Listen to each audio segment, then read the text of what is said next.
He walked through the crowd with a toothpick in his mouth and changed professional wrestling forever. Scott Hall, known to the world as Razor Ramon and later as a founding member of the NWO, was cool, confident, and unforgettable. Millions admired his swagger. Few understood his pain. In March 2022, Scott Hall died after being placed on life support. The official cause was complications from surgery, but many fans believe his death was the tragic final chapter of a life destroyed by addiction, trauma, and years of physical and mental damage.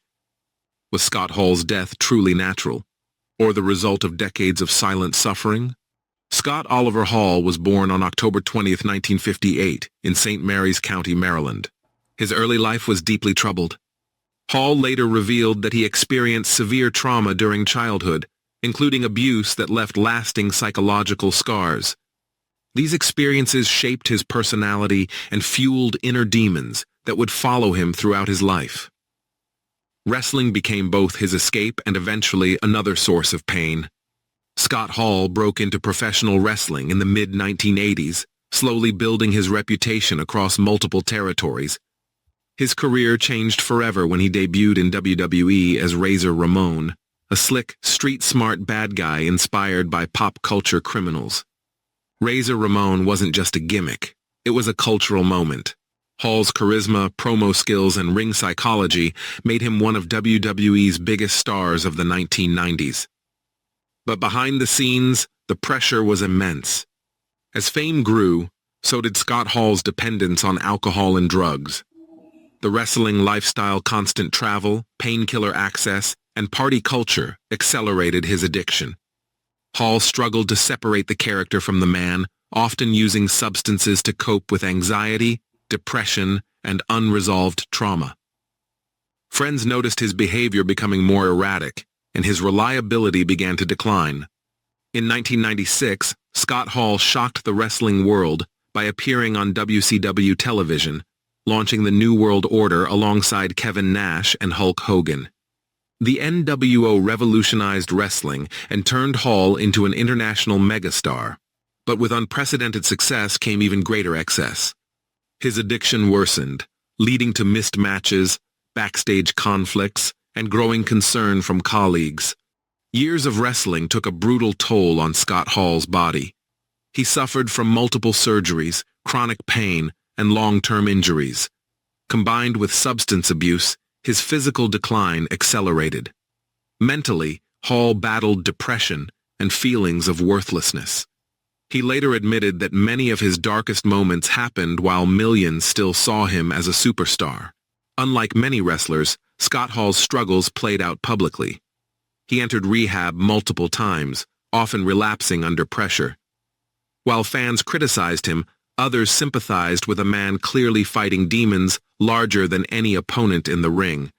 His journey exposed how poorly wrestling handled addiction and mental health during its most profitable years. In the 2010s, Scott Hall began a long road toward recovery, helped by close friends and fellow wrestlers. He spoke openly about addiction, trauma, and regret, earning renewed respect from fans. Though his body was weakened, his honesty made him a symbol of survival proof that even deeply broken people could still seek redemption. In March 2022, Scott Hall was hospitalized following complications from hip replacement surgery. During recovery, he suffered multiple heart attacks and was placed on life support. Doctors confirmed his condition was irreversible. On March 14, 2022, Scott Hall passed away at the age of 63. Scott Hall's death was officially attributed to complications from surgery and subsequent heart failure. No foul play was reported, yet fans questioned whether decades of substance abuse, untreated trauma, and physical punishment made his body unable to survive even routine medical procedures. In that sense, many believe his death was not sudden, but inevitable. Scott Hall did not die from a single mistake. He died from accumulation of pain, addiction, and neglect.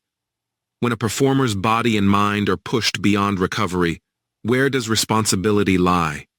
His death forces us to question whether the wrestling industry's culture contributed more than it ever acknowledged. Scott Hall changed wrestling forever.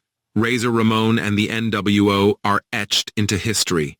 But his true legacy lies in honesty, his willingness to speak about addiction and trauma. He became a warning and a lesson, reminding fans that charisma can hide unbearable suffering. Scott Hall lived loud and died quietly. His death may be medically explained, but emotionally it remains unresolved. Remembering Scott Hall means celebrating his genius while confronting the painful truth about what fame, addiction, and untreated trauma can do to a human soul.